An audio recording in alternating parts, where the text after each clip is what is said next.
Are you about to watch this video and you're not liked and subscribed to it? Like the video, please. Just go down. It's right there. It's right there. I did. I hit it. I hit it. Have you hit it? Welcome back to Starting Nine. Let's go. Episode 250. We're 250. a quarter of the way to 1,000. Wow, holy shit! I still think that other podcasts at Barstool just fucking make up that number. We have lost episodes that we haven't found yet, just like we had the lost Christian Yelich tapes since 2017. Since 2017, we're on episode 250, and there are podcasts that started last year. They're on episode 455. When are they putting out episodes? Are they putting them out every day? Maybe they got a surprise episode every now and then. You know, it's been a long time since we've had an emergency pod. You know what? I say next week we just put out episode number 456 and see if anyone just notices. Start there. We'll skip it. Can we start at 420? Can you meet me in the middle? Sure. Okay. The first episode of next week is episode 420, and we'll just see if anyone notices. Yeah, I doubt there are no waves, 0 waves. We're gonna be fine. None. Yeah, we can catch up. We will be the new leaders in the clubhouse as far as episodes go by the end of. We could really do it by the end of next week if you'd like. Yeah. At the end of the day, it really doesn't matter. No. It really, what is the fucking? We're calling our own shots here. The short porch. The short porch is on episode 264. And they've been out for 17 minutes. I want to say they started their podcast in 2019. And they've got more episodes? Yes. I'm scrolling down to the bottom here. Episode 1 was February 2018. So we've got a full year on them, and they have more episodes somehow. A year's worth of podcasting. That's it. I say next week we put out episode 420. Fucking into it. We should celebrate. We should make it. We should celebrate. We should celebrate. We should theme it. It should be themed. What theme should we go with for episode 420? You know what? I feel like there's no need to reach beyond the old reliable. Yeah. Yeah. Sure. Should we break down Doc Ellis's no hitter? I did an episode of the Yak violently high one time. Mm-hmm. Did I tell you this story? We baked the radio room. It was me, Roan, and Big Cat. Uh-huh. And they took the jerseys that were on the wall and stuffed them under the door. And we just baked the radio room until we were just sitting in a cloud of smoke doing an hour of radio. And I was so high that I couldn't speak. My brain couldn't communicate with my mouth. They were asking me questions and I couldn't speak words. We got to get you up on the lingo here, Carrabis. So you hotbox the radio room. Yeah. Yeah. All right. I mean, it's the same thing. Well, I don't know if that's an East Coast term that gets thrown around, because you're also the same individual who does alcohol or whatever, right? A lot of people agreed with me after that, though. No, there were limited amounts of people who I think were on the Carrabis train there. No, there were a lot of people. So your 3 cousins and their roommate who all agreed with you. What strain were you guys? I have no idea. I was gonna say you have no idea. Yeah. You have no idea. I still wish I had video of you coming to terms with the concrete that you were walking on back on 420 in San Francisco. That was incredible. That wasn't fair of you guys to do. That wasn't fair to. We were just getting a little session before we hit the street. That was just kind of like you rinse your mouth out, kind of we just do this before we go down. And that was how I got my day started. And you were ready to start trying to communicate with alternate dimensions. Yeah. I don't know. I don't typically dabble. So when I do, it's just it's a completely different experience for me than it is for most of the experienced individuals. Yeah, no, but that's what makes it fun. That's what makes it fun for somebody like me to have you around. Is I know that's why we need to wait. Like if we're gonna jump to 420 episodes out of nowhere, we need to wait until we're together. Yeah, be in person, and then it'll be perfect for the YouTube channel. Which if you go to YouTube right now, you type in Starting 9, subscribe to the YouTube channel. You can watch the episodes if you want. And I feel like that will probably be an episode worth watching instead of listening to on Spotify or iTunes or wherever you consume your podcasts. That's where I break out the zong. That's where I hit you with the zong. And you look at this thing and you go, ooh, what? What's a zong? Exactly. You want me to put my mouth where and do what? Like, this thing... Jared, this thing might be not quite as tall as you. It's probably only 4.5 feet. You're like an inch taller than me. But it's in the Z shape. It's that's why it's called a zong, and it's huge, thick glass.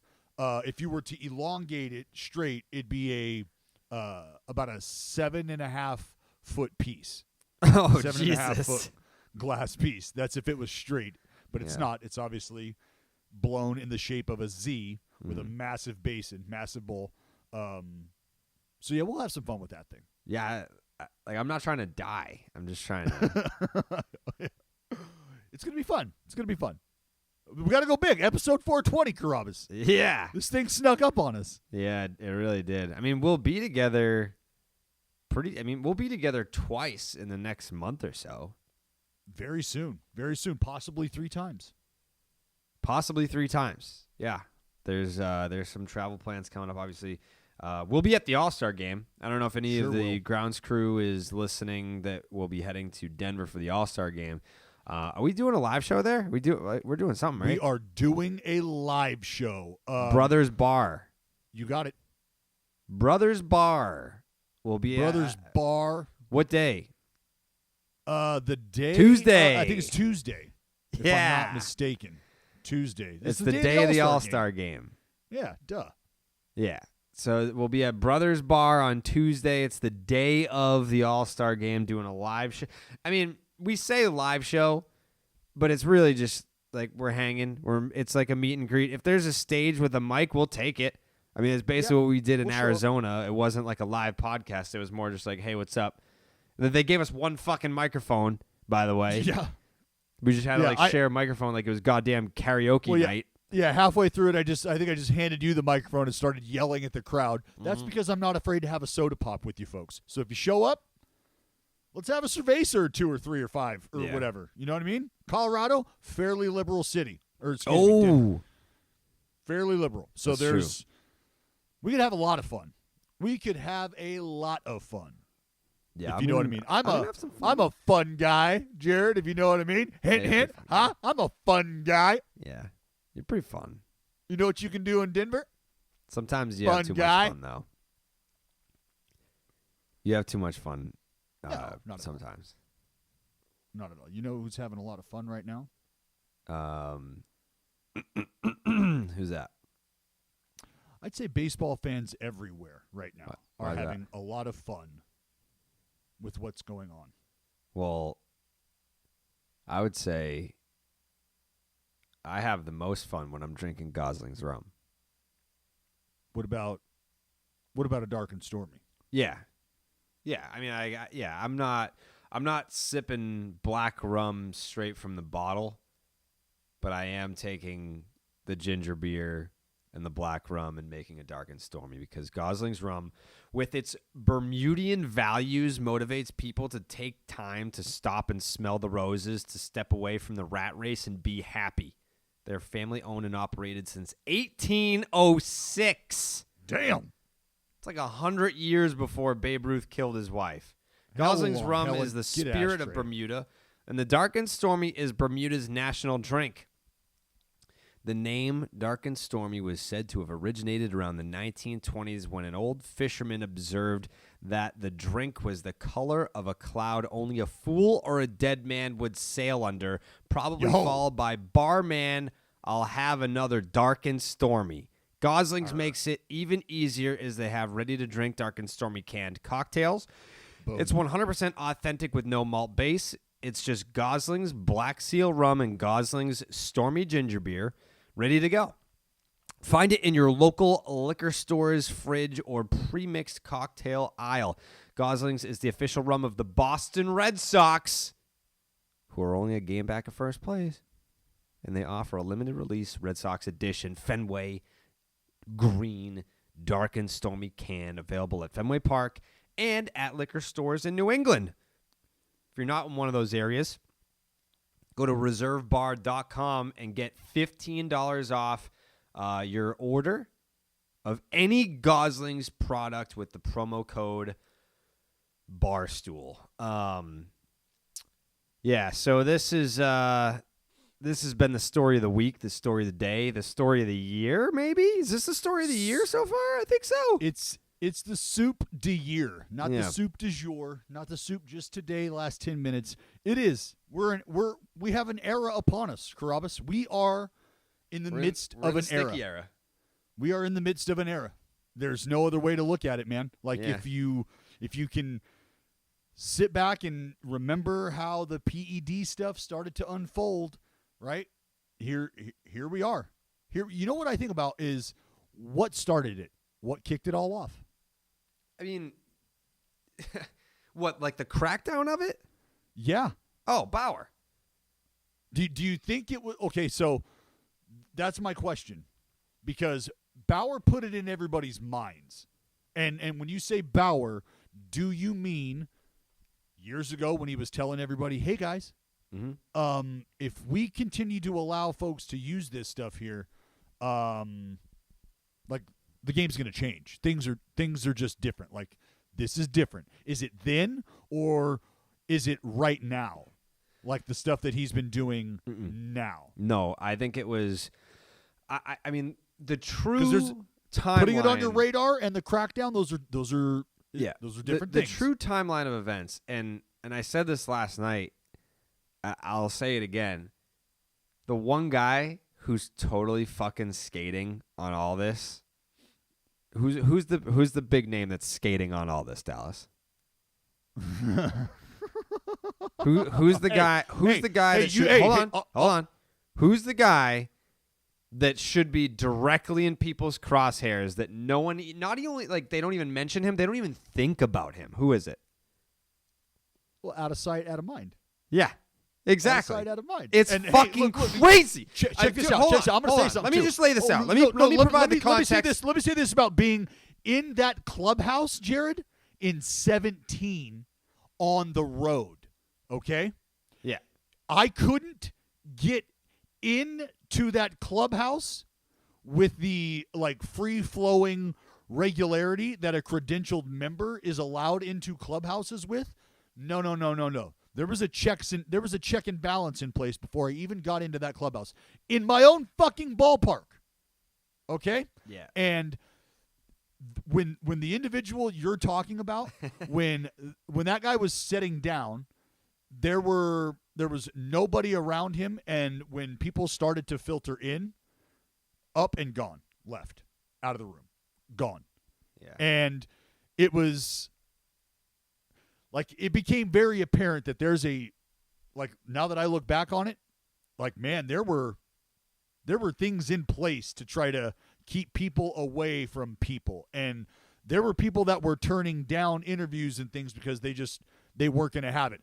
So much so, Jared, that there's an individual on the New York Yankees right now, a pitcher who is in a lot of folks' crosshairs. Yeah. And he was very vocal about not me being in the clubhouse at that time, but there was another writer who had fired some arrows and apparently hadn't spoken to that pitcher, like to address it or anything. And because he was in the locker room a little after when media should have been allowed, that pitcher started losing his shit and what we call loud talking him. He started loud talking the writer in the room. What the fuck? What's the clock say? Does that clock say that he should still be allowed in here? What the fuck's he doing in here? He doesn't want to come and talk to me afterward. That's horseshit. And I was just like, oh. And that wasn't the guy that we're talking about right now. Obviously, I think folks understand who that guy I'm talking about is. But the one you're talking about right now, Jared, as I said, is a dude who is out of sight. So he's out of the minds of many, many people. And that would be one Justin Verlander. Well, let's bring him back into the forefront here because this motherfucker has skated more than anybody I've ever... Like, this would be like if during the steroid era that everyone was like, man, fuck Barry Bonds and fuck Mark McGuire. Those two cheating fucks. Yeah, like, wait, whoa. Like, you want to talk about poster child for the steroid era? You're going to leave fucking Sammy Sosa off that? What? No. You're leaving Jose out of there? I mean, come on. Yeah. Like, come on, man. No. It's not going to go down like that. So, I would say... let me say this, too. What's tough about that, Jared, and this is because remember the comment he made at the award ceremony about the front office or the organization, using technology and blah, blah, blah, blah, blah. Like, he made a joke about, the scandal, how things had gone. And that didn't really resonate with a lot of people. Like, some laughed at it, some understood the humor in it. I personally thought it was funny because, like funny in a way, like, damn, just zero fucks given, huh? Yeah. Zero, but like, damn, okay, all right. Like, I can appreciate the humor in it, but at the same time, I felt the knuckles drag across my face because it was kind of a backhanded joke for everyone. But that's happened, right? He's said stuff like that. I forgot about that. Now to your point, he's not pitching right now. No. So he's not a part of the conversation right now. No. But you know what? Does that then, and again, Justin Verlander, he's got some tread worn off the tires. The dude's an absolute animal. An animal. That being said, we start to tie individuals to potential substance use. Remember the question I posed.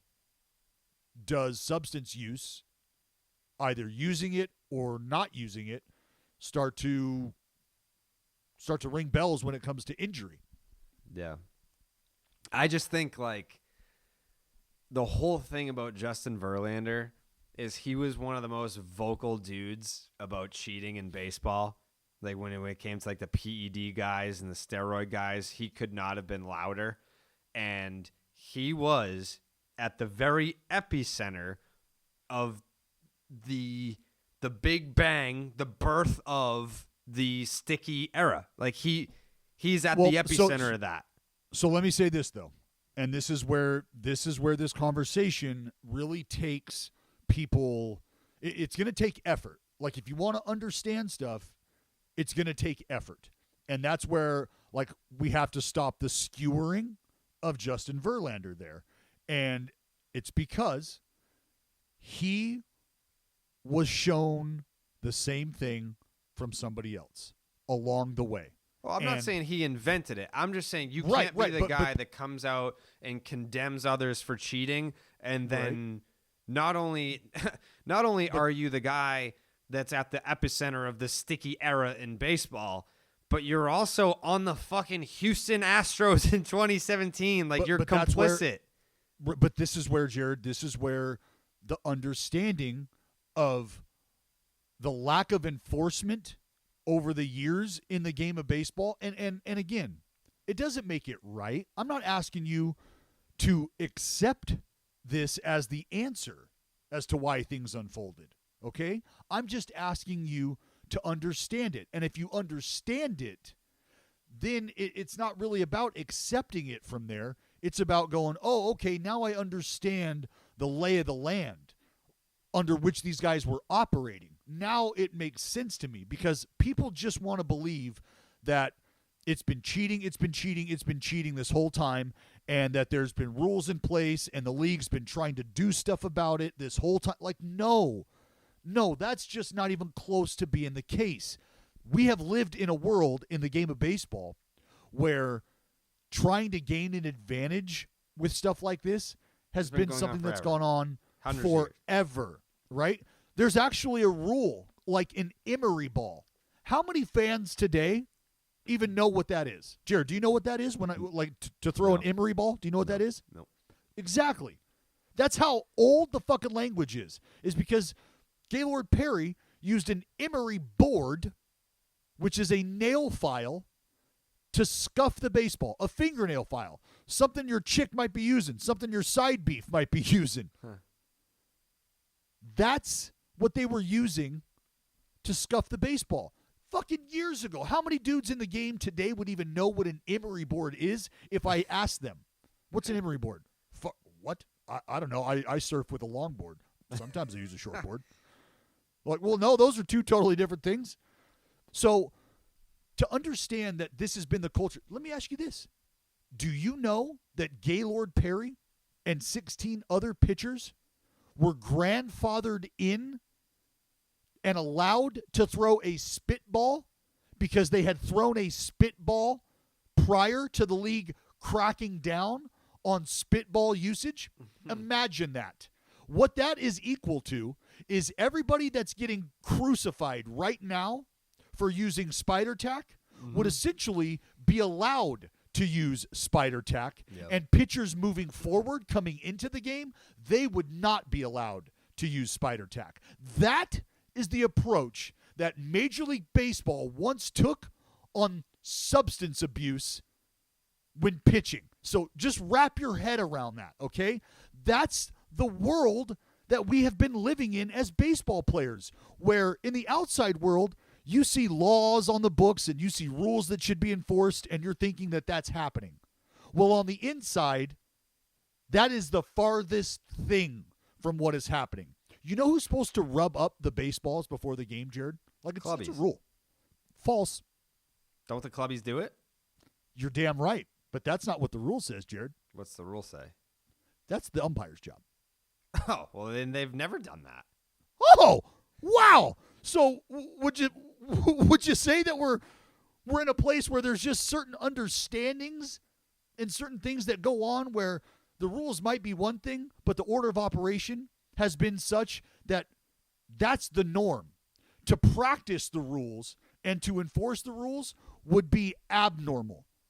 And that's not endemic to baseball, where there's rules and then there's things you do that are just completely different than what the rules say, and everybody kind of goes along with it because for some reason that's just become the way things go. That's what the substance issue has been in the game of baseball forever. Forever. Yeah. And that's what I want fans to understand is, and then we can get into like the understanding of mixing substances and stuff like that. But I just want fans to really understand that this has been an environment that has been created by the lack of enforcement of the league that is supposed to be controlling this stuff. And when that happens for so long, the idea of finding alternate routes around the rule book, that becomes normal. That becomes ingrained in the game, in the DNA of the game. And again, I'm not telling you that that's okay. That's not what I'm saying. I just want you to understand that that's how things have gone. That's the culture that has been cultivated by the lack of enforcement. All right? And remember, this is the same entity, Major League Baseball, that saw the usage of illegal substances spur the game along and revitalize it. And so what did Major League Baseball do? They turned a blind eye. They ignored it. They allowed it to benefit them.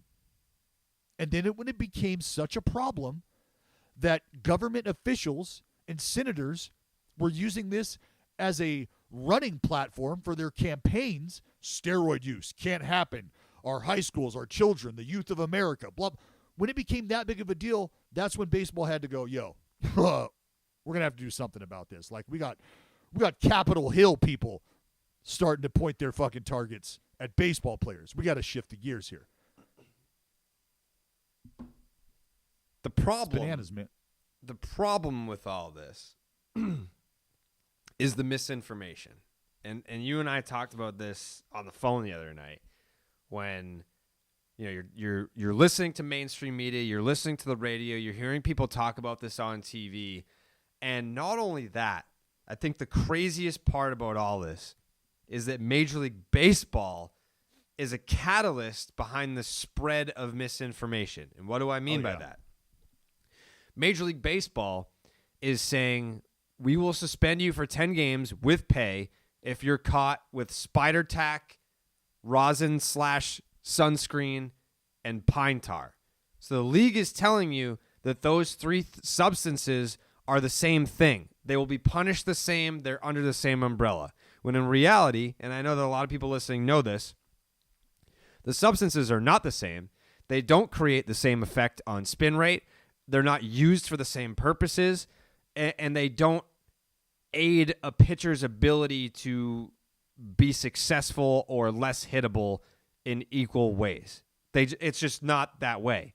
So you know what? I'm glad you said that. When people hear mixing substances, I want you to understand something, just folks that are listening. Mixing substances, when I went out to a ball game, okay? Day game, night game, didn't matter. And we can get to the night game stuff. Jared, I would do this. Spray my arm with sunscreen. Spray it, and then I would take a rosin bag. Tap my arm, and then I would spray it again, tap my arm, okay? And that right there is how you use rosin and sunscreen. You're not like pouring it into a bowl or anything like that. You're not doing anything like that, like to mix it up like a cauldron, like a witch who's getting ready to fucking fry Hansel and Gretel. That's not what's happening. That's the formulation. That's how you're mixing that, okay? And that's why you see guys go to their arms and then they're able to rub the ball up. So the mixing of substances, that's what that looks like. On the flip side, there have been individuals who have actually like scientifically concocted and mixed, boiled down different substances and mixed those together. So that's a difference in the mixing of the substances as well, understanding the process and the differences in the process. Right. It's and it like we said before, because we mentioned the Bauer thing. When I mentioned Bauer, what did you mention him? Like, did you mean like when he was making his point with the sticky stuff recently, or at the beginning, or when? So when Bauer was trying to like troll Rob Manfred by having the ball stick to his hand, he was doing that legally. He was doing it with sweat and a mix of rosin, and with that, it really does depend. It's all relative in terms of like how much are you loading it with, and that's where you create the stick. And trust me, did you see our exchange? Who? Me and Bauer? No.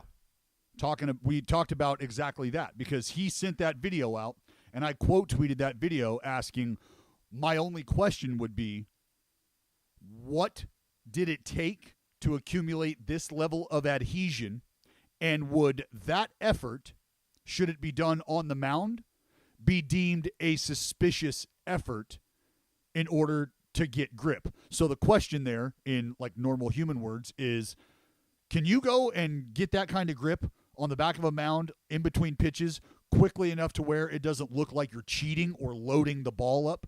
And his response was, I ran my hands through my hair and then grabbed the rosin bag for a few seconds.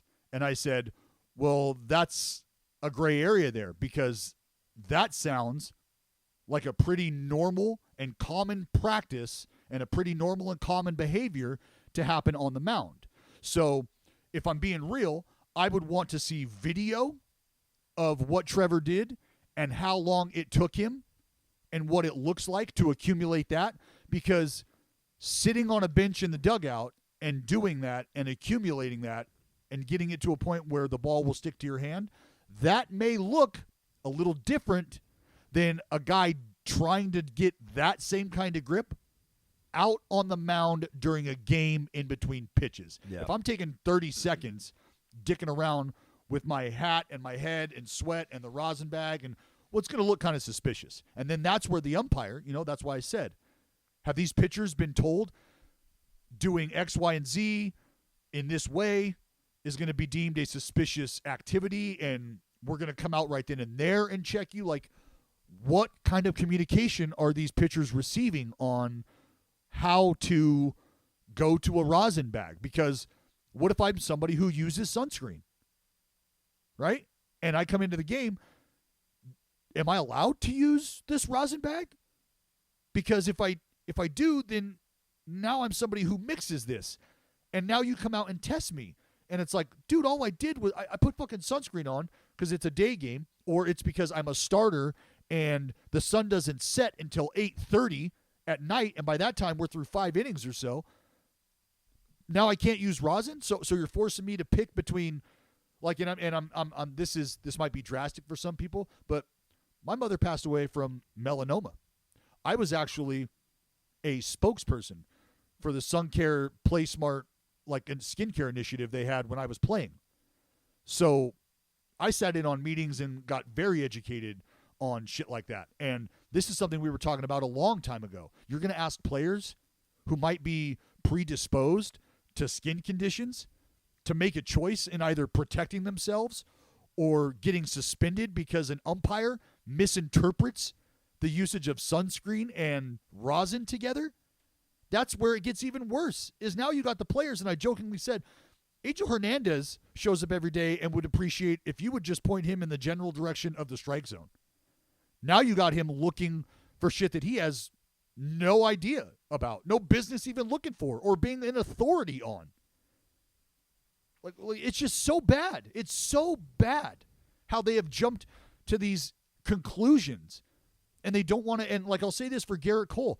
Like, I could hear him. I could hear the pain in his heart when saying, Dallas, come on. He was fucking crying. Listen. He said he couldn't grip the ball because it was windy. I'm not, he tried to correlate the grip to the wind. And I'm getting ready to blow your mind right now, okay? With that right there. That's not what I was saying I could hear the pain in his heart about. Not about his whole statement. That's not what I could hear the pain in his heart about. I'm not siding with Garrett Cole in his whole statement.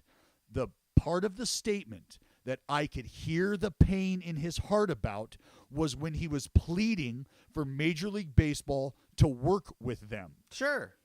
And because he said, I know you guys have the hammer, just work with us here, please. That's when I could hear the pain, because the pain is coming from a place where nobody's listening to the men that are throwing the ball. Nobody's listening to these guys, Jared. You've got suits that are making these decisions uninformed, without real information. They're looking at data and they're listening to data. I don't even think they're looking at data. If you're looking at data, you wouldn't if you were legitimately looking at data, you would not loop bullfrog, rosin, pine tar, and spider tack under the same umbrella if you were looking at data.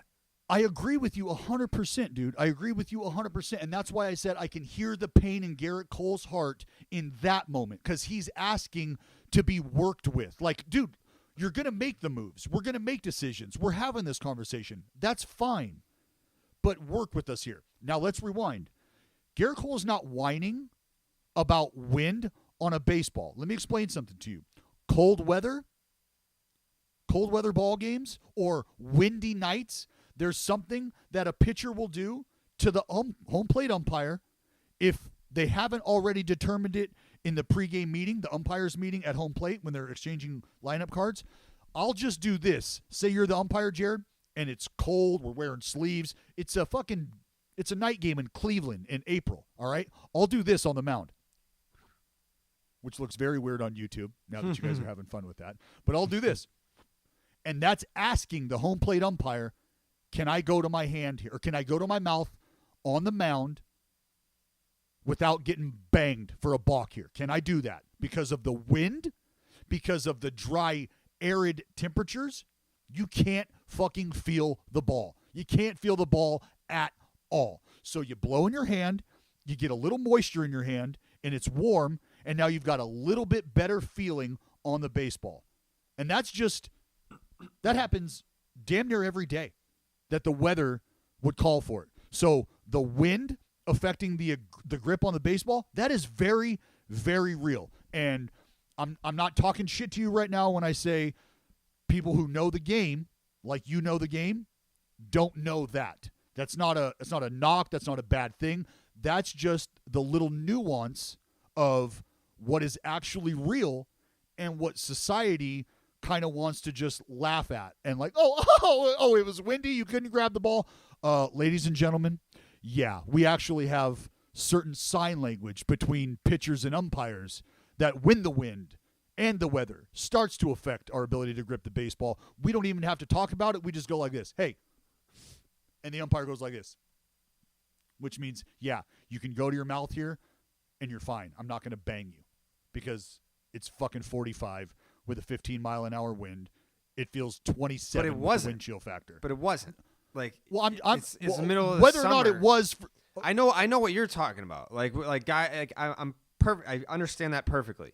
Okay, but when so you're whether the he was highest using paid that for pitcher, when you're the highest paid pitcher in baseball history, and you're sitting up there saying, "I can't grip the ball, and it was windy, and blah blah blah blah," like I level with guys like Glasnow, and everyone's like, "Oh, well, Garrett Cole's a Yankee, and you love Glasnow." No. Tyler Glasnow is up there saying, "Hey, by the way, just letting you all know, I do use sunscreen. I do use something to get a grip on the baseball. I'm not using spider tack. I never have. Go back and look at the data. Like, you can see that there's definitely, because I think that was also a misconception amongst baseball fans, was that spider tack increases spin rate on pitches, whereas sunscreen and pine tar, like, that's just for grip. It doesn't actually increase spin rate. No, it does. It does. But it's a blip compared to what spider tack was doing in terms of increasing spin rate. We're talking about anywhere from like 60 to 80, maybe a hundo, maybe 100 or so. Spider tack can get you 350, 300 right, spider RPMs. tack, like, you can tell the difference between those two substances. So when you're talking about Tyler Glasnow going up there saying, like, please, someone do something about this. Like, we just need a grip on the baseball.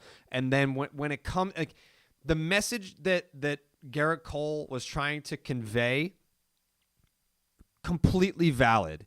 It's just, I don't think that he's the right person to go up there and cry about it when A, because you're the highest paid, and B, you were not using a sticky substance for grip, because it's two different things, right? When Garrett Cole gets busted for what he's using spider tack to increase spin rate, to make his pitches nastier, to make them less hittable. And now he's going up there saying, oh, please level with us. Like, we can't get a grip on the baseball. It's like, well, that's not what you were using it for originally. You weren't using it for the grip. Now you ruined it for everyone. So now no one can use anything for a grip. Like, it's your fucking fault, Garrett Cole. Like, you were the fucking guy that put the attention on this. So now they got rid of everything. So you're interpreting Garrett Cole and his plea as, let me use spider tack. Like, you're not interpreting. No. Because I'm no. Last night, like, Garrett Cole uses spider tack. Yes, we can all agree on that. Yes, Garrett Cole is using spider tack, which again was to increase spin rate and have nastier shit. That spider tack is cheating. That's what he was using. And because he was using spider tack and it brought attention to it, and everyone was like, well, this guy's too fucking nasty. Now all these other people are using it. Like, offense is down. It's this fucking substance's fault. So in the attempt to get rid of spider tack, they got rid of everything. And when they banned everything, they got rid of the substances that Glasnow was talking about. I use bullfrog for a grip on the baseball. Now, as a group, as pitchers, we can use nothing. So Garrett Cole's out there saying, well, now that we can't use anything, I can't grip the baseball. And it's like, well, motherfucker, that's not what you were using spider tack for in the first place. Like, if you had just shut your mouth and use fucking sunscreen, we'd all be fine. Like, we would still all be using fucking sunscreen and rosin and sweat for a tacky substance to have a grip on the baseball. But you wanted to cheat. You wanted to increase your spin rate. You wanted to have nastier shit. And you thought that you were this fucking mad scientist going behind everyone's back. Well, we caught up to it, and now you ruined it for everybody. Now we have to throw these fucking chalky-ass cue balls up there, and it's your fault. No one wants to fucking hear you cry about it. If someone else is going to come out and say, hey, can we please, like, perfect example, in Korea, they pre-stick the baseballs. They're like, hey, too. In Japan these too. They come hermetically sealed. Jared. Yes. Do you know what that means? Like they're individually wrapped. They're not touching oxygen again until they're opened. Right. So they pre-stick their baseballs. Mm-hmm. If it's uniformed, if Major League Baseball is like, hey, I mean, we're out here going to fucking Walmart before the games, and we got bullfrog, and you got pine tar over there, and you got spider tar. If we can just sit, I mean, it's $12 billion the league will clear at the end of the year. Revenue. $12 billion.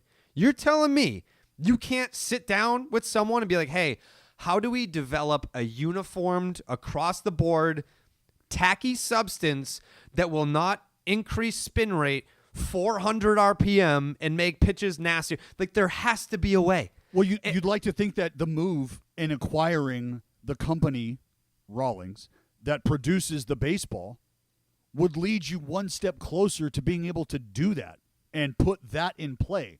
And that's something that folks need to think about is, okay, Major League Baseball now owns the right and ability to create the baseball, to produce the baseball. So really, there's nobody else to point this finger at. It's not about like, hey, you now have the right to make the ball. So if you want help making that baseball, then it's up to you to go find that help. Or do it. It's up to you to figure out how to create a ball that is uniform enough and meets a standard that these players are clearly asking for, and it meets a standard that can avoid you from having to punish players because the product you're producing is horseshit. Yeah. It's that simple. Let me ask you this, and I feel like I know what you're gonna say. Do you think Major League Baseball made a mistake in implementing this mid-season? 1,000%. Okay. 1,000%. And 1,000%. And hold on. And do you believe that the injuries that we've seen 2 of them, do you think that those correlate with just cold turkey not using a sticky substance? I know there's a correlation, Jared. I mean, know you there's literally a correlation. gave me a demonstration, and I was like, "Oh shit, yeah." Yeah, like you were like it's not so even you know what? it's not an opinion. It's a matter of fact that. Yeah. And I don't know if you saw his comments last night, but Garrett Richards. Garrett Richards, after his start last night, he was like, Breaking "Thank news? God." What? My spider tack just showed up. Sorry. Oh. Yeah. Garrett Richards was like, "Thank God that they started doing this so late into my career. Like, thank God that I had my whole career basically without this bullshit." And he was like, "I've never had to grip a baseball that hard before in my life." Yeah, I mean, and a lot of guys, guys are just telling you. They're like, "Hey, sure, I've been using something this entire time. So has everyone else. So has everyone else. Like, it's not Let's about." Let's start here. Major League Baseball went out and told people, "Hey, we're going to be collecting data, tracking this stuff. Don't have any fear of retribution. We're not coming after anybody. We're not going to be banging anybody right now. That's not what we're doing. We're here to collect data. Like, we're not going to make any sort of knee-jerk reaction. We're not going to make a big impacting decision right now. We're just trying to get a feel for what's going on." So what I think happened is, they got a feel. They got a feel. Just like you tell, like, hey, don't go digging through your girlfriend's phone when she's asleep if you don't want to find that dick pic that you don't want to find. Yeah. Because there's a solid chance you might find it. Mm-hmm. Don't go digging for the shit that you don't want to find because you're going to find it. And that's what happened is they collected data, and I watched it from the first series of the season, Jared. Dodgers in town, Astros in town. I watched it all. Yanking baseballs left and right. Left and right. They accumulated all the information they needed to. The problem is they were telling people that this could impact. Hey, don't worry about it, man. Nothing's going to happen. Just keep rolling. Business as usual. Keep doing what you do. We're just here to get information. Well, holy fuck, people. We got some information. We got a boatload of info. So much so that we know that we're entertaining the conversations of the product going downhill, lack of offense, lack of entertainment. What do we got to do? The numbers tell us the offense is going down, lowest average, and God knows how long. And based on the information we've just gathered here, these guys are essentially throwing baseballs covered in Velcro out there. We got to do something. Otherwise, we just let this season go, and who knows what it looks like at the end. So that's when baseball was like, all right, got to make a decision here. We've told these guys that we're not going to do anything, but we're going to do something. Yeah. But we're going to do something. And here it is.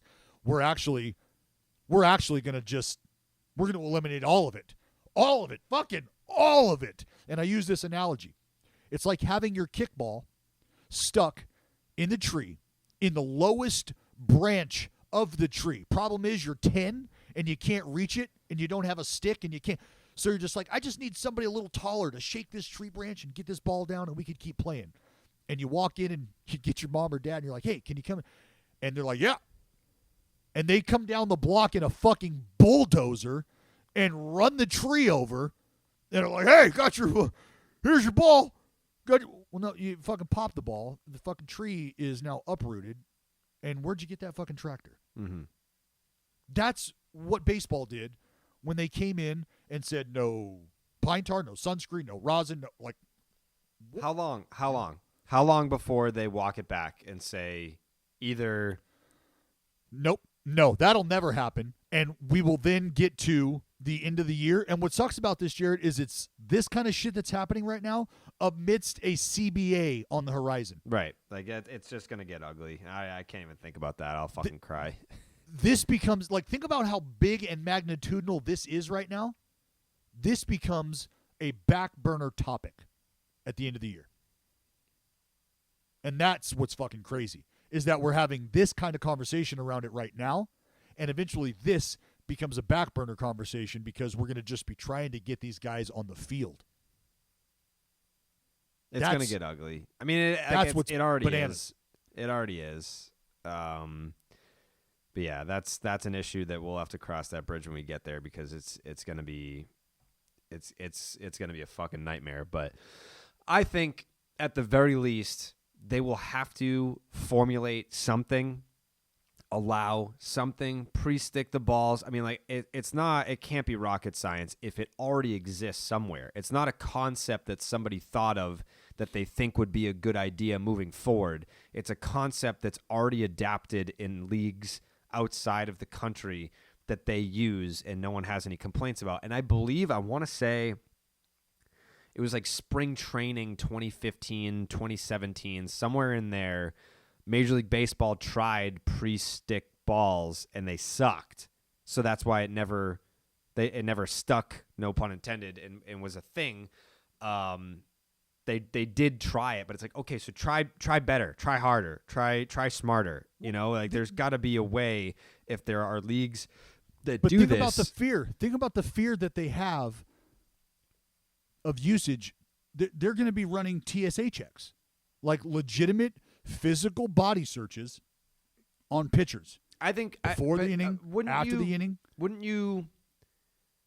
You would be dumb to try and do it now, because it's not a matter of like, I just need to be sneakier. They've got to catch me on camera doing it, and if they can't do that, then fuck them. They're not going to catch me.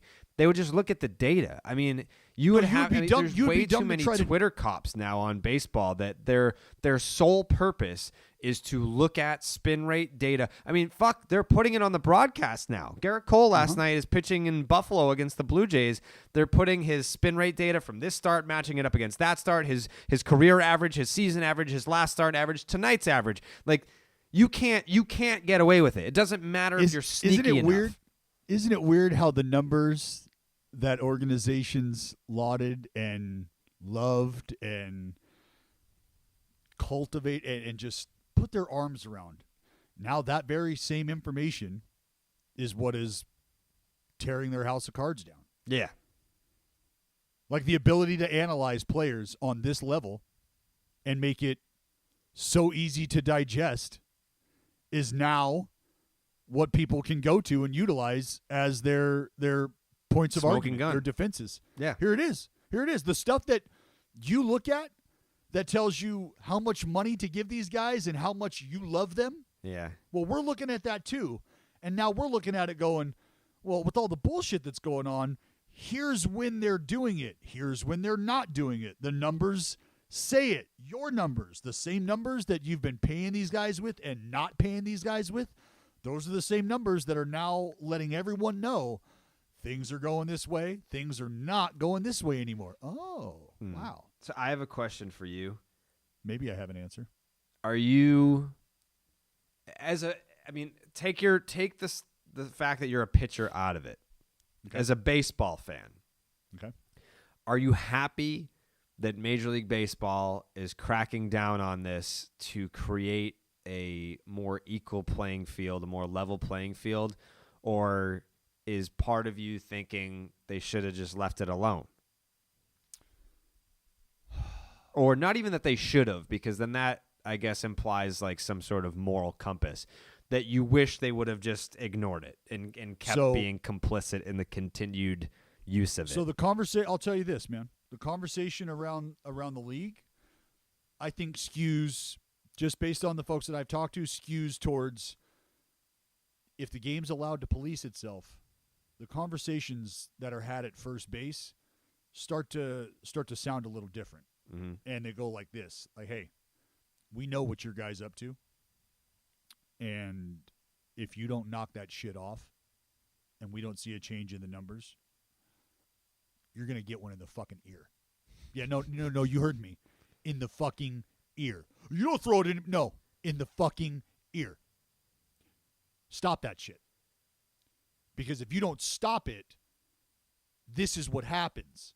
The principal comes in and sits in our fucking class for the entire class session. Do you want that to happen? So if you don't want the principal to come and sit in our class and watch us play nicely together, then why don't you just play by the fucking rules that we've got in place here? All right? And I know it's almost cringe for me to even say this. And you're going to go, oh, you mean play by those unwritten rules, Dallas? And it's like, yeah, because the rules on the book tell you that you can't use X, Y, and Z. But taking us back to that very first conversation we had about the culture that's been allowed to thrive in baseball, that's where policing the game as players, I think, would change. And I'm speaking from hearing this from players, guys that would say, I'm not here to throw at anybody's head. But if shit like this is going to go down, the game would take a step in policing itself that folks would start to understand. Yep. From a fan perspective, if there's, and this is me trying to be diplomatic and say there's an interest in creating more offense. Well, if spider tack is a direct impact on the lack of offense, well, then we got to start paying attention to that. That's where you start to draw lines. So, yes, because I understand that there's no answer here for the offensive player. There's nothing that the offensive player could then do to sort of level the playing field with spider tack. Like, they can't put spider tack on their barrel. If that happens, it becomes very obvious they get in trouble, and there's no counter punch to the spider tack punch from the pitcher. And then that's where you go, okay, well, maybe some hitters go, you know what? If I got to face that kind of shit each and every day, well, then it's time to get back on the juice. It's time to get back on the PEDs. I got to be able to perform against that every day. And then some pitcher goes, oh, well, if you're putting the needle in your ass, guess what? I'm doing it too.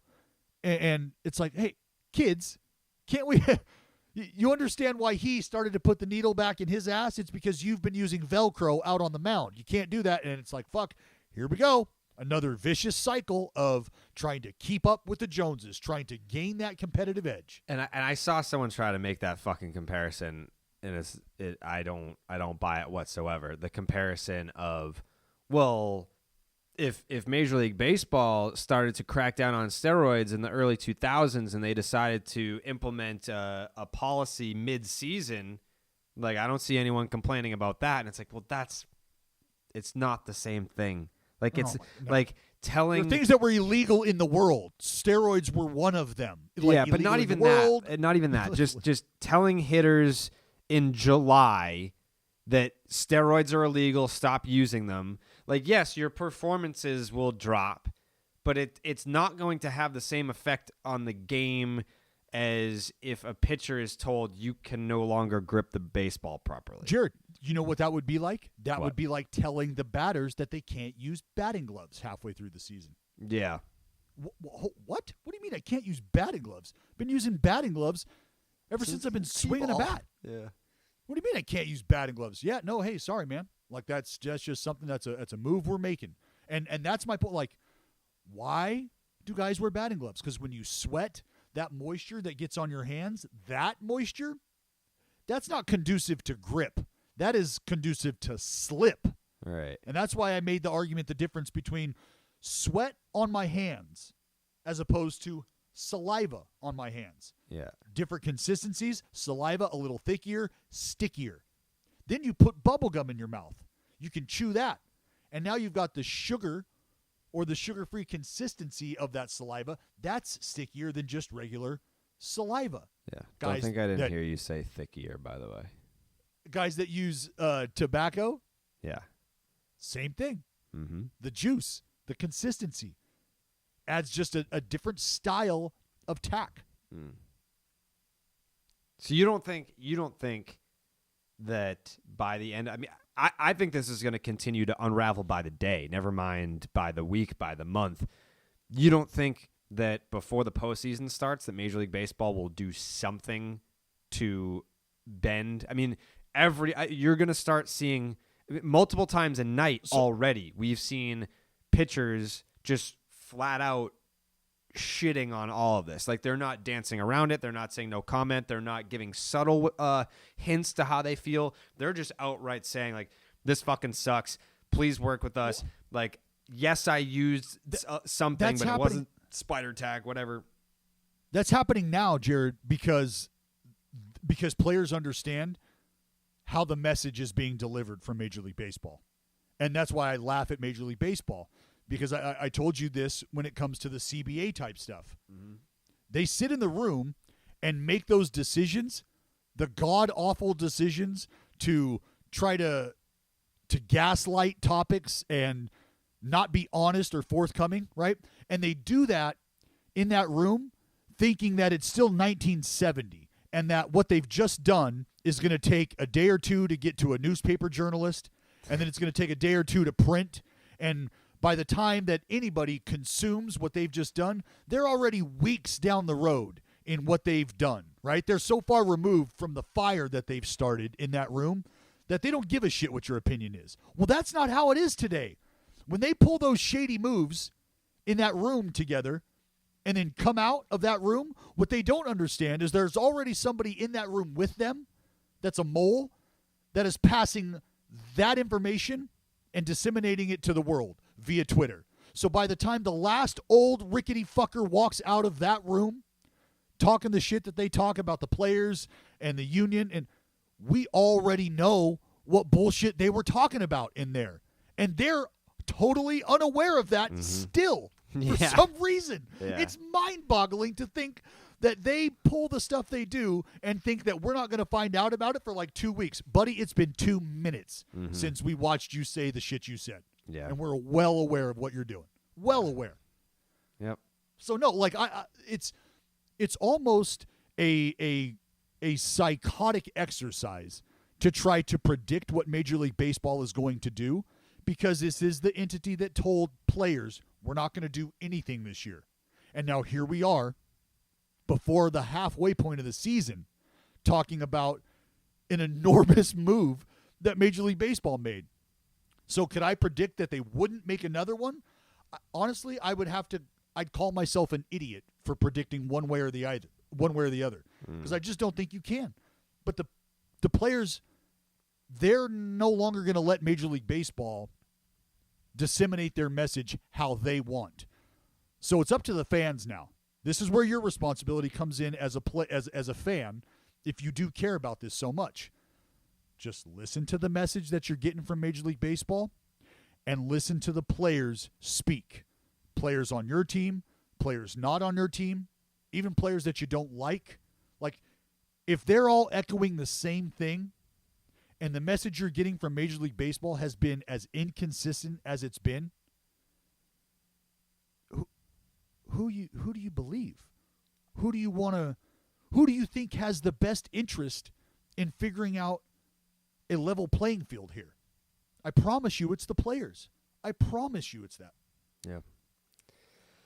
Oh, boy. Well, live events are back, and more importantly, baseball is back, and our friends at SeatGeek have all the tickets, whether it's baseball, football, concerts, or more. SeatGeek puts tickets from all over the web in one place to make buying simple. SeatGeek rates every single ticket from 0 to 10 to make sure that you are getting a good deal. Green means good, red means bad.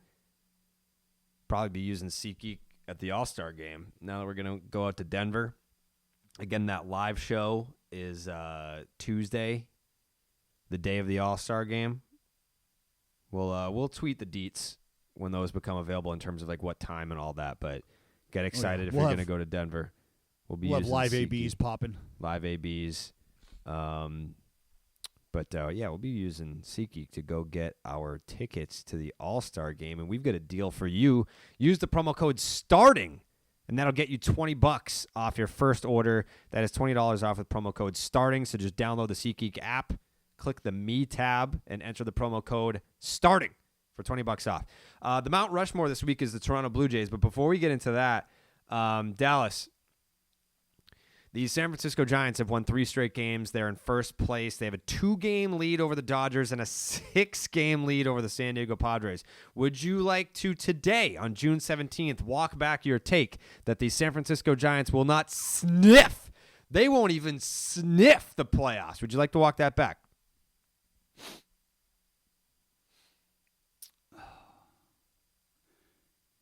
You know, Jared. Yeah. I think I'm good. I think I'm. You're good. I think I'm good. You're good. I think I'm good. There's still a lot of baseball left. A lot of baseball played. left. Yeah. There's a lot of baseball. Look, I can. You see the grand slam that Mike Yastrzemski hit the other night?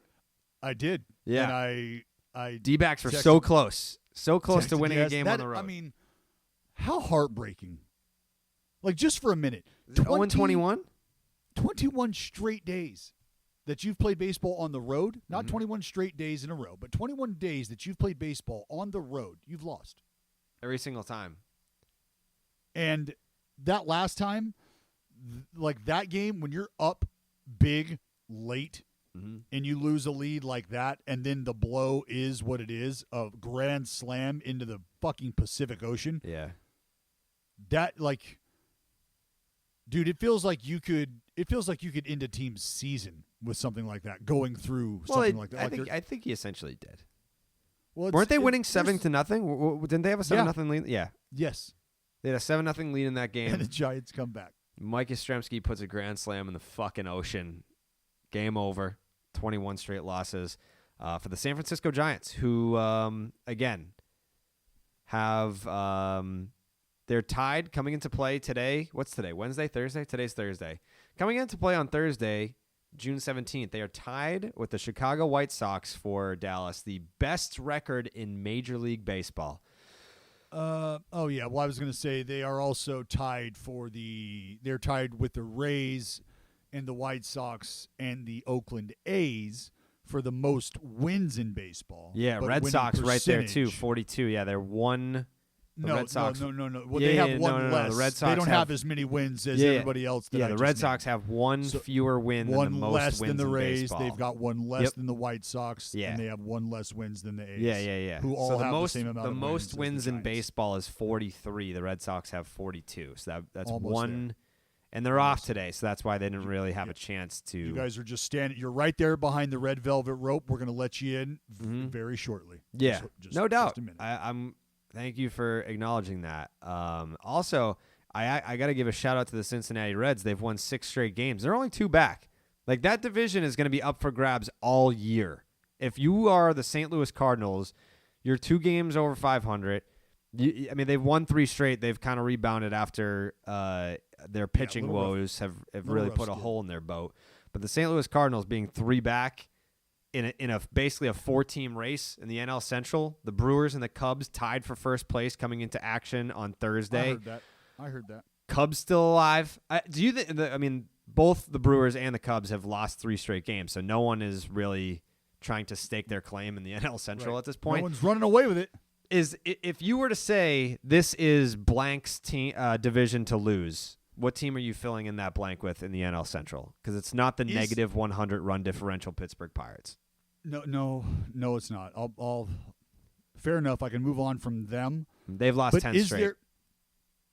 It doesn't feel like. Am I wrong in saying that it doesn't feel like there's a team that could stake claim to this division right now? Just like the last 2 weeks. I'm going to say it. I'm going to say it. Because the Cubs were otherworldly, and the Cardinals were absolute garbage. Mm-hmm. And then you win a few in a row. You kind of erase those streaks. You lose a few in a row. You erase those streaks. And think about that.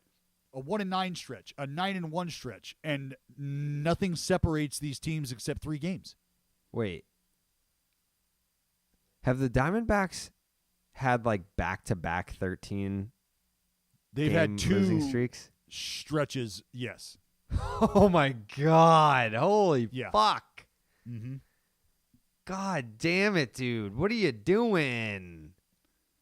Trust me, man. Like when I saw AY, Alex Young, when I saw him in Arizona, I was, just kind of asking him like, vibe check. What do we got?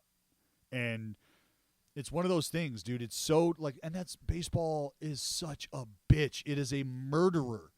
You can do things so well for like 5 innings, and then you make one mistake, and that's all it takes to ruin what you did early in the ball game, and then you just can't come back, or you just are terrible for a week straight, and then you start to play a little bit better. But it's those one pitch, one inning scenarios. Since May 12th, the Diamondbacks have played 33 baseball games. They've lost 30 of them? They've lost 30 of them. Mm-hmm. They've lost 30 of their last 33 baseball games. Yeah, you're 0 for a month. You know what I mean? Yeah. That's not good. That's not good at all. But like what I was going to say, it's June and you're already like a May out of first place. Yeah. Back to the NL Central though, real quick. If there's one team that could at some point say like this is our division to lose, you want it to be the Cincinnati Reds? It would be interesting for sure. It would be interesting if I don't think that they would be the team, but doesn't it kind of feel like this is like a fuck you year for the Cubs?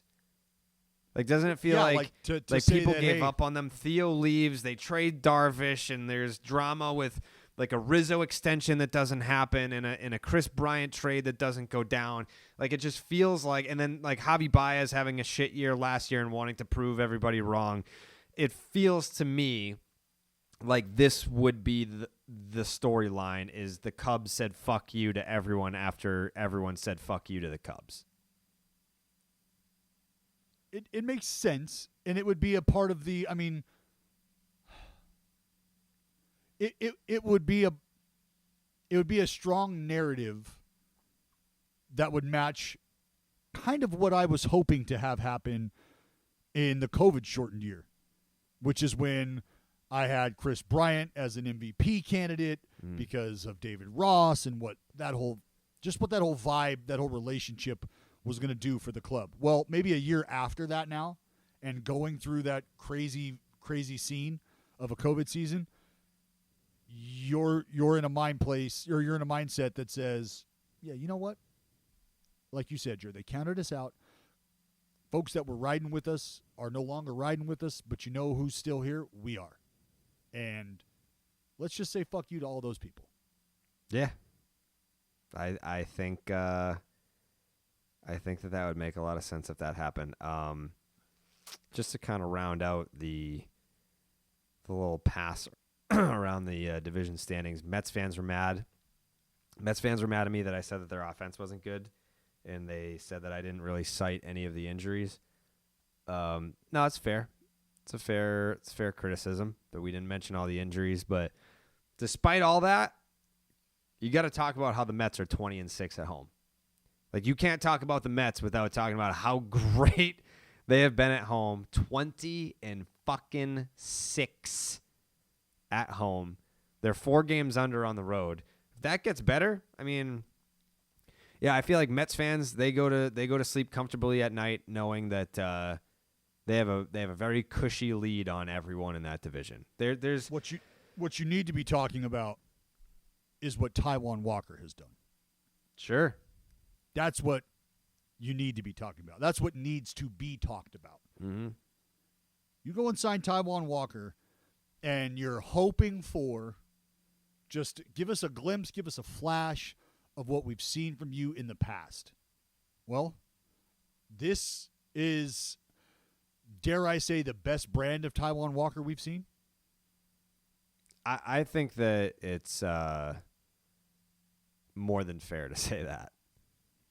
More than fair. What does he have? Is his ERA at 2 or under 2 yet? I don't think it's under 2. Not under 2, right there though, right? It's got to be fucking close. Yeah, he is 212. What's his record? Not that his record matters 6-2. per se.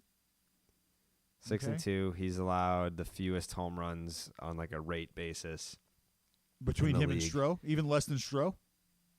I mean, the best that it can be is that they're tied. He's struck out 72 batters in 68 innings, limiting the traffic to an even 1 whip. K per 9, 10. K per 9 is 9.5. Mm-hmm. The FIP is it's not totally untrue to what the ERA is. He's got a 2.12. The FIP's a 2.76. Yeah, so he's been just as good as advertised. This does not appear to be super fluky. He just kind of is that fucking good this year, and he was great for when he got to Toronto. I remember he like took a little bit of heat for like getting taken out of a game, and because he was like upset about it. And it's like, no, this guy's just a fucking bulldog. He had a 1.37 in 6 starts with Toronto last year. The FIP didn't love him, dude, but I remember seeing him in Seattle when he first came up. I was just like, this dude's an electric factory. Yeah. Like, he is just pumping cheese right now. Like, his shit is nasty. Nasty. Yeah, so he's nasty. I wanted to give Taijuan Walker some love because honestly, and I'm going to say this, what did I tell people about Marcus Stroman? What did I fucking tell you people? You get that dude into a clubhouse and you allow him to be a part of the culture that's being created there, and I think you're going to like what you get. Just because you might not like him from an outsider's perspective, I think you're going to like what you get. And you can watch Taijuan Walker and Stroh kind of vibing out after games and shit together, but there's no doubt in my mind that having Marcus Stroman there for Taijuan Walker has been huge to have somebody to be able to bounce things off of. Just when you got a guy like Stroh who's like, yo, be yourself, do you. And let's all be us together, and let's be great collectively together by being ourselves. And I think Taijuan Walker has taken full advantage of that setting that he's a part of now, which is why you're getting the kind of performances you're getting. Well, you're building a core. It's not just like, hey, let's bring in some veterans here, some veterans there.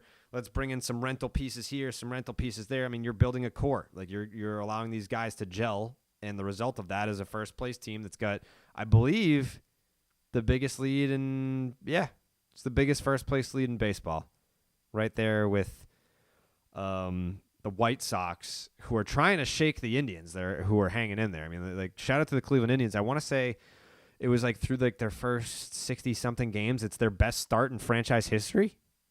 Yeah, well, they're 37-28. They're playing really good ball. They're just dealt a tough blow. Yeah, like for having one of the best starts in franchise history. I mean, the run differential is -1, but they're winning baseball games. So run differential be damned. The Cleveland Indians are an organization that they're just going to keep on fucking plowing ahead. But we must plow ahead as well because it's time to do the Mount Rushmore for the Toronto Blue Jays. As you can see, if you're watching this on YouTube, I've got my Toronto Blue Jays banners hanging behind me because I'm very excited about this particular segment talking about the Toronto Blue Jays and their history. Dallas, do you have your 3 ready to go? We can all agree on one. Just throw out number 1. John Olerud. Don't laugh. I'm not laughing. John, Let's by start the way, here. By the way, I feel like we should start here. I feel like we should always start. What do you got? You know what? I want to fucking read you some goddamn John Olerud stats because that dude was so underappreciated. Very underappreciated. Do people know that he just like high school to the show? Do people know that? 3-time Gold Glove, 2-time World Series champion. I can't believe he only won 1 batting title. He hit .363 in 1993. He hit .295 for his career with an .863 OPS. How many career hits did he have? Over 2,200 hits. Over 2,000, yeah. Yeah, John Olerud is the guy. There's like, you tell me you think of another player. I mean, there's maybe one other player that you think of, but like when I see the Toronto Blue Jay logo, I see John Olerud standing at first base with a catcher's helmet on. Yeah. That's what I see. That like John Olerud, and I know that like there's plenty of like, the Ricky Henderson stories about John Olerud when he met up with the guy with the Mets. Yeah, he's like, I had a teammate that used to wear a helmet. He's like, oh yeah, that was me. That was me. But yeah, John Olerud is he was very deserving. He hit .293 with the Toronto Blue Jays over 8 seasons. So you can go right ahead and put him in the fucking maybe pile. That is not a LOL candidate. But what you can do is the number 1 guy on the Mount Rushmore is the late great Roy Halladay, Hall of Famer. Doc. Roy Halladay is right up there, number 1 on the Mount Rushmore. Yeah, there's you're not going to get any argument from me there. There's just not. Career record with the Blue Jays, 148 and 76, 3.43 ERA in just over 2,000 innings, 2,046 and 2/3. Led the American League or Major League Baseball in innings pitched 3 times while with the Blue Jays. Remember, he debuted in 98, played with them through 12 seasons. 7-time All-Star, like you said. There's not another name, I think, that players in today's game, I don't know, it depends on how many appreciate the history of the game. But yeah, Roy, when it comes to the arms for the Blue Jays, Roy Halladay is a guy that is front and center. Front and center. So no argument from me on Roy Halladay. Who's your number 2? Oh, I mean, it's tough not to touch them all. Yeah. It's tough not to touch them all. It's not, yeah. I mean, I don't care. That could have been the only fucking hit he got. I know. I'm with you. He's my number 2. Joe Carter? Has to be number 2. Gotta be. Is he even on the list? I don't know that he was even on our list. He wasn't on the list. Why is he not on the list? Oh, because it was 1 hit versus a career? Yeah, that's like the Red Sox put like Dave Roberts on their Mount Rushmore. But honestly, like, I don't know, and I would have to ask, maybe we'll even send this tweet out to Jays fans. But do you I don't know, dude. How hard is it to have a Mount Rushmore without Joe Carter on the fucking Mount Rushmore? Yeah. Because I mean, the criteria. He didn't do anything great in Toronto aside from play every day. Win a World fucking Series. And but hit that was the fucking thing. homer. Like when we set up the criteria, not as like, all right, well, who are the top 4 wins above replacement leaders and franchise hit? Like we're not talking like it's no. Like we're talking when you think Blue Jays, you think X. We think Roy Halladay. We think Joe Carter. And there are a number of names that you continue to consider from a whole career perspective. Like obviously like Roberto Alomar. Sorry about it, but you're not. Actually, I don't think we are that sorry. I don't think we are that sorry about it. But Roberto Alomar is not going to make the list. So that opens up. I think that's how it happens. It's like under normal circumstances, if Roberto Alomar hadn't gotten canceled, then that's the Joe Carter spot. But he is canceled. So Roberto Alomar comes down. Now you have Roy Halladay.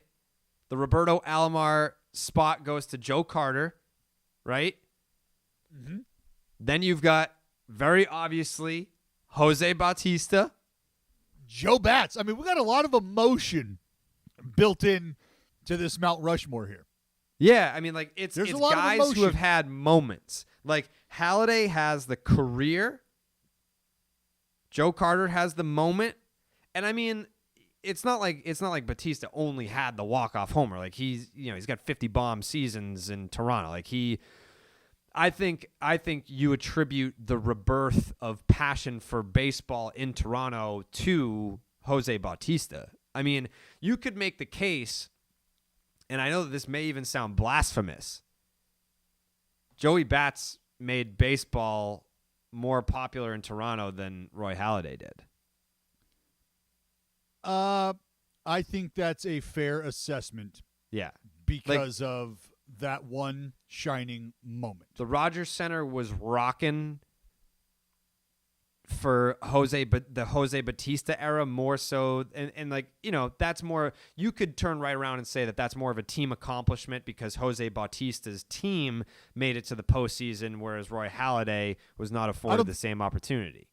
Well, so I don't think we're discussing the greatness of Roy Halladay and the greatness of Jose Bautista in AJ's uniform, right? That's not what we're talking about here.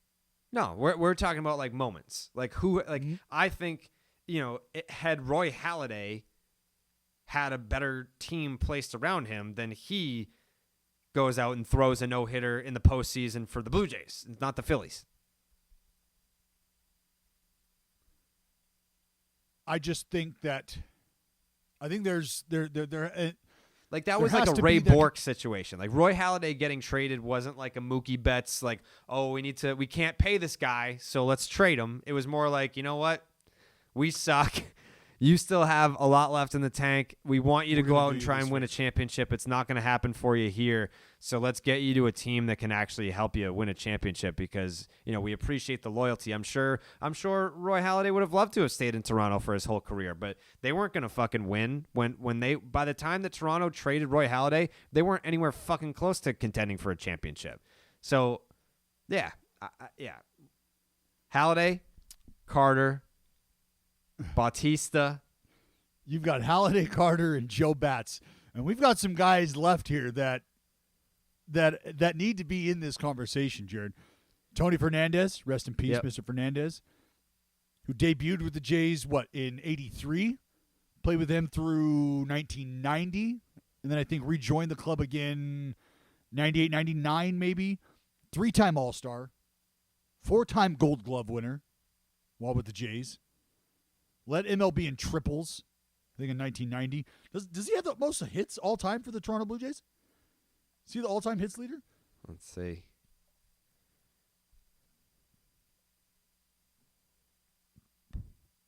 But you've got Tony Fernandez. What about a guy like Carlos Delgado? I mean, Carlos Delgado is on mine. I mean, Carlos Delgado. Carlos Delgado is my fourth.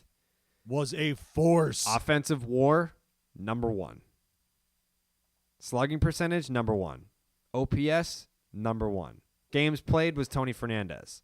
And hits, like you said. Runs scored, Delgado. Plate appearances, Delgado. Total bases, Delgado. Doubles, Delgado. Home runs, Delgado. RBI, Delgado. Delgado. Delgado. Runs created, Delgado. Who led the league or who led the team in being named Carlos? Delgado. Delgado. He got hit the most times, too. Intentional walks, Delgado. Can I throw Dave Stieb in this conversation, please? Yes, you may. Of course. I'd be remiss not to. Yeah, but I'm going Delgado for my fourth. Who really isn't like, I don't even think that that's like a power rank. Like I would put there's no Delgado power ahead of involved. Batista. It's just a matter of giving these guys their spots. So you have Joey Bats, Roy Halladay. Yep. Joe Carter. Yep. And Carlos Delgado. Yep. And you know where I almost went with this? Where? I almost considered putting Vladdy Jr. already on there. Oh my! Hey, I almost considered. Stop it! I almost considered Stop putting it. him on there because I think he's almost. I mean, has he earned it yet? No, of course not. But I almost think that it would be like me buying stock in Vladdy Jr. being one of the four eventually. You know what? And I'm sure there was some Blue Jays blogger back in the day who was like, "Hey, let me tell you about this kid playing second base right now. This fucking Robbie Alomar guy. Gonna be a star. Gonna be a fucking star. I'm buying stock." Now what are you doing with that stock, Jared? And I'm not saying Vladdy's going to be hawking loogies on people and sexually assaulting people, allegedly or not allegedly. I don't fucking know. But I'm banking on Vladdy not having those issues to deal with. But in a world where we just never know, I would hate to see you start blowing up a mountainside and chiseling in. Well, I didn't pick him. I'm just saying that if I were to, like, I feel like the Joe Carter slot could go to Vladdy. You've already There's bumped Robbie out, slid in Joe, and now you're taking a guy. Now you're just like, fuck it. You know what? We're getting crazy here. You're just going to eliminate the guy who hit the fucking walk-off homer in the World Series for the Jays. All right, let's go hypothetically, right? Say Vladdy wins. Well, now we're 15 years down the road in Vladdy's career. No, I mean, like he could very well win the MVP this year. Say Vladdy wins 2 MVPs over the next 3 or 4 seasons. You don't think he doesn't belong in there over Joe Carter? Well, that's a whole lot of maybe. That's a whole lot. I know. Just say he's got one in the bank and he's super, super young, so you're kind of banking on maybe another one happening. Another one happening is not totally out of the realm of possibility. So what if he wins MVPs, though, like Trout has won MVPs, where you being the best player didn't mean anything other than you were the best player? Like, it didn't do anything for your team. Trout's on the Angels' Mount Rushmore? What's that? Trout's on the Angels' Mount Rushmore, of course. Yeah, well, yeah. I don't think there's an argument there. Yeah, so what I'm saying. So then what do you mean about Vladdy? If he wins a bunch of MVPs and doesn't win a World Series, I mean, because Delgado we're talking didn't win about one. Joe Carter because he won a World Series with his performance. And Yeah. what I'm asking you is, let's say, okay, if Joe Carter had 2 MVPs and no walk-off World Series moment, are you sliding him into Robbie's slot right now? And if not, He's already who there would you for be me. sliding in? Yeah, he's already there for me. I don't have Alomar up there. No, I know. I'm saying, but that's why the Joe Carter is an easy go-to, is because Robbie is not there. And so Yeah. if Joe Carter doesn't have the World Series homer, Yep. but has a couple MVPs, Mm-hmm. is there somebody else on this list that you would then put No. in? Okay. So Yeah, then I think Halladay. I think Halladay was too meaningful, Hall of Famer. Batista was too influential, and Delgado just has so many Blue Jays #1 spots, like records. That it would be hard. So then to that's slide where any of I those get out. stuck between like a John Olerud and Dave Stieb.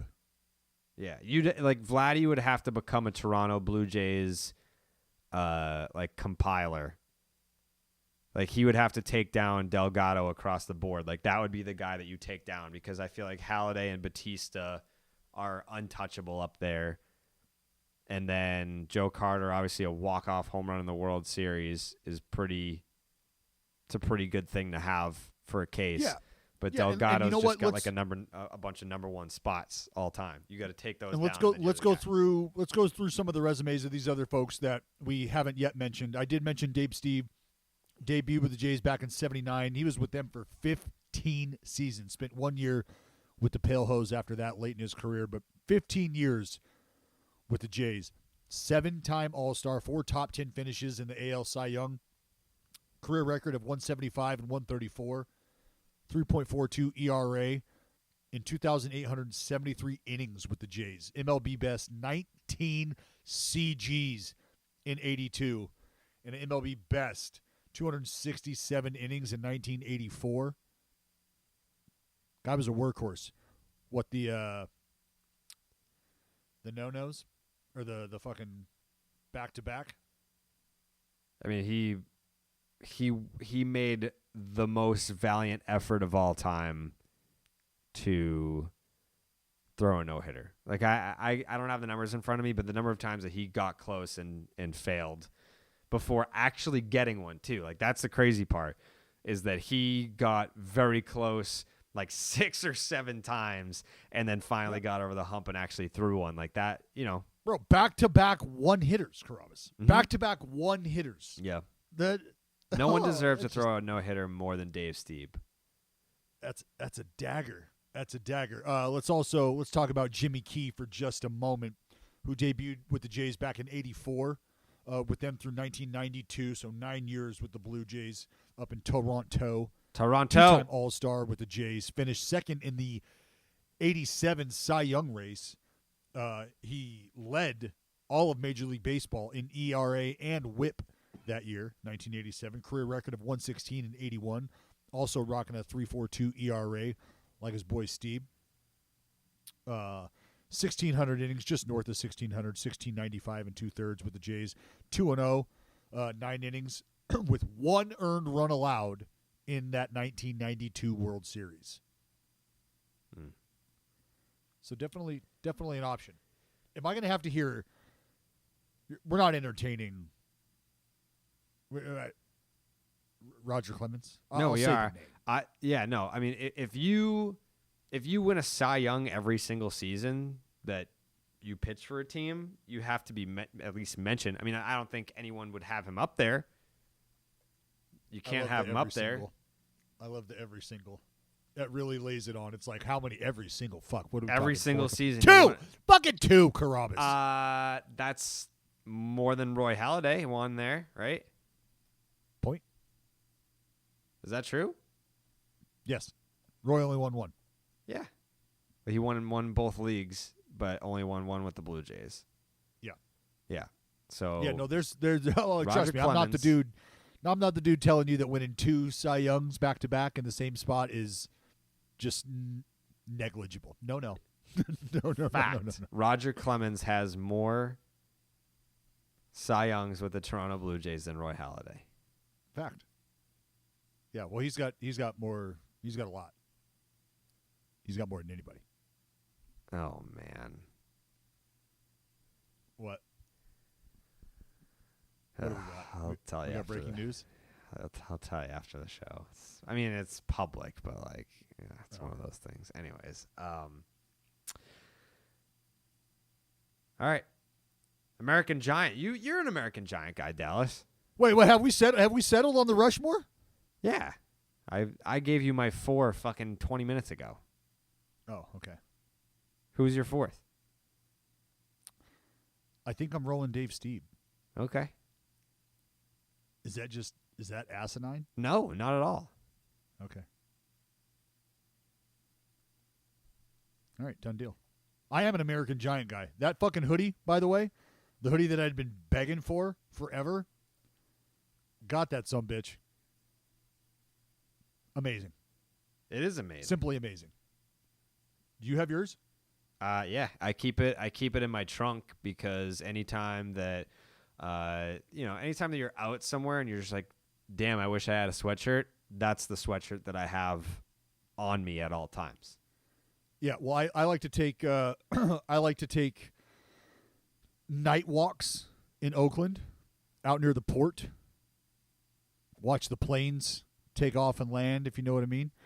And that hoodie has been a lifesaver because it gets cold.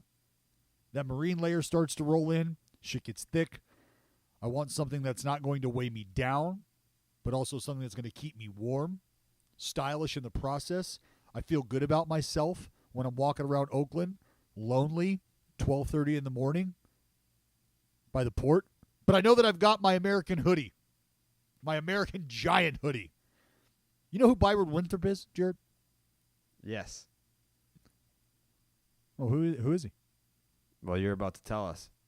He's the CEO. I knew you knew this. He's the CEO and the founder of American Giant. The dude who's the brain, the big brain behind all the awesome stuff that they've got going on. That's who this guy is. Mm-hmm. He grew up with a sweatshirt from the 1950s that his dad gave him. Still has it. It's in his closet today. Like, still rocks that thing 4 times a week to lunch meetings. I can't confirm that. That's a rumor. But you can understand what I'm getting at here. Quality is a big part of what this guy's all about. And the classic full zip hoodie is the flagship product of American Giant, aiming to revive local manufacturing and craft quality clothing made to last a lifetime. It takes one quality piece, that's all, just one, to set a new standard. And American Giant believes clothes should be wearable for years, so you don't need to buy 5, 6, 7 backups. No, buy one good quality one. And with their passion for truly durable clothing, they've crafted what Slate magazine calls the greatest hoodie ever made. Their words, not mine, but also mine, because I wear it, and it's damn good. The classic full zip hoodie. They obsessed over every detail of this hoodie, so you will be obsessed with it too, I promise. Pocket zippers, all that jazz. They even brought in a formal Apple industrial designer to help during the design process. Yeah, Apple, like not the people who design apples, that's Mother Nature, but the Apple technology. An excerpt from the Slate article I'm going to read to you right now. But there is really no comparison between American Giant's hoodie and the competition. It looks better. It feels substantially more durable. And when you wear this hoodie, you'll wonder why all other clothes aren't made this well. Because maybe people just aren't invested in the quality of product like American Giant is. That right there is what should grab you and bring you in. All right? Built with custom-developed heavyweight cotton fleece made from locally grown cotton. Come on. Support your local cotton growers. Raw cotton, cutting, sewing. They do this shit by hand, people. They make it for you. The reinforced elbow patches to protect against wear when you're rubbing elbows with the stars. In your American Giant hoodie. They got elbow pads for you. Durable double-lined hood and metal hardware built for a lifetime. So get your full classic zip hoodie at AmericanGiant.com today. Use promo code STARTING. That's going to get you 15% off your first order. That's 15% off when you use code STARTING at American-Giant.com. Today's one of those days where I have the heart out. Dallas usually has the heart out because he is a Major League Baseball broadcaster. I've actually got to head out, but we just really quick before we get out of here. Glasnow, I don't want to just like skate over the Glasnow injury, but Glasnow, it looks like he's going to be out till the fucking end of the year, which sucks. They're trying to rest and rehab him until maybe the postseason is when he'd be able to return. They're hoping to avoid surgery. Yes. We have no idea. The Biebs, he's out at least 2 weeks with the shoulder injury. Max Scherzer, groin injury, which, we're getting pretty close, Dallas, to the trade deadline. Scherzer would probably be one of the most interesting names that could potentially be moved at the trade deadline, so we'll see what happens. Matt Boyd was having a great year. He's got a fucking injury. So what's he got? Who, Boyd? Yeah. What was it, his back?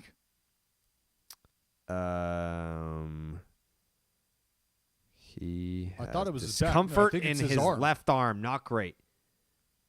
I think the Tigers' season will probably go on as it has been. And then Bellinger back on the fucking injured list, which sucks. I texted with Jerry Hairston Jr. and I was just like, man, like I think it's crazy. I mean, first of all, it sucks to lose Cody Bellinger, but second of all, I think it's crazy when you lose a guy like that, a former MVP in the league, and it's like, well, we still have 3 MVPs on our active roster, even with Cody Bellinger on the injured list. So I think we'll be just fine. Yeah, you like the depth, but you like to have those guys with heartbeats too. Yeah, would be nice. But yeah, you lose Bellinger to the injured list. Hopefully he's back soon. We do love us some Belly starting 9 alumni here, but you still got Mookie Betts. You still got Albert Pujols, and you still have Clayton Kershaw. So that would be, count them up, 3 MVPs on your active roster right now, even without former MVP Cody Bellinger going to the injured list. The Dodgers are going to be just fine. The second place to the San Francisco Giants Dodgers are going to be just fine. We'll be back next week. Enjoy your weekend of baseball. Sorry for the quick wrap-up, but shit, we spent a lot of time talking about the sticky shit, which I'm sure Starting 9 Reddit's going to love that. They fucking love everything we do. So enjoy your weekend of baseball. Dallas, you go A's, all right? You know it. Wing on! Hopefully the Red Sox will tack on another win. They can be invited up to the penthouse. Wing on again. I'll see you Go there. Red Sox. Wing on! Here we go, A's. Ride the wave. 8-1 on the homestand. Wing on! Hasn't happened since 2013. Let's go, Oakland. Wing on! And Jared, you thought we were getting away without one? You fucking higher than I am.